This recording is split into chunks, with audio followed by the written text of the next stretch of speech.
Hello， 大家好，我是老秦，情不虚，一个对色情做研究的 UP 主。有人说，孤独是独属于21世纪的流行病，因为越来越多的人表示自己处于独居、没有朋友的状态，并且时常感到孤独。虽然很多人在竭力美化孤独，但实际上绝大多数人都难以承受孤独的感觉，美化孤独也只能是一种心理安慰罢了。当强烈的孤独感来袭时，绝大多数人也不会坐以待毙，很多人会想办法试图摆脱孤独感，有些人因此会选择观看色情片。我之前提到过，色情片无异于缓解孤独，相反，色情片会大大加深你的孤独感。那么这些孤独的色情片成瘾者如何真正走出孤独呢？第一，你要明确你无法脱离社会而生存。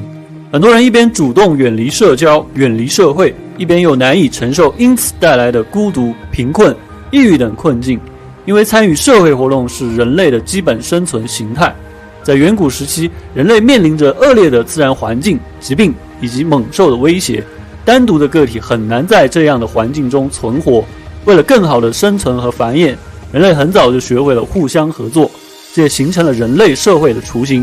相反，沉迷色情片一般需要一个私密的环境，它鼓励一个人进行社交隔离，并且它会产生强烈的生理快感。很多人误以为不社交更能获得快感，更能摆脱社会规则的束缚，最终这样的人会越来越缺乏社交的能力和动力，难与他人产生关联，最终产生孤独感。所以你需要积极与他人社交，积极融入社会生活。第二，你要摒弃以单纯追求个人快感为目标的人生意义观，因为只有能为他人做贡献的人生观才是真实的、有价值的，而错误的人生意义观会导致孤独等困境。很多人认为人的一生就应该以满足自我快感为意义，这一类人往往会为了实现自我快感漠视他人利益，他人或是社会无法从这类人的人生中获取价值。比如很多赌博成瘾的人，为了获得赌博的快感，即使赌博让家人家破人亡，也要继续赌，最终这些赌徒的结局往往也是凄惨的。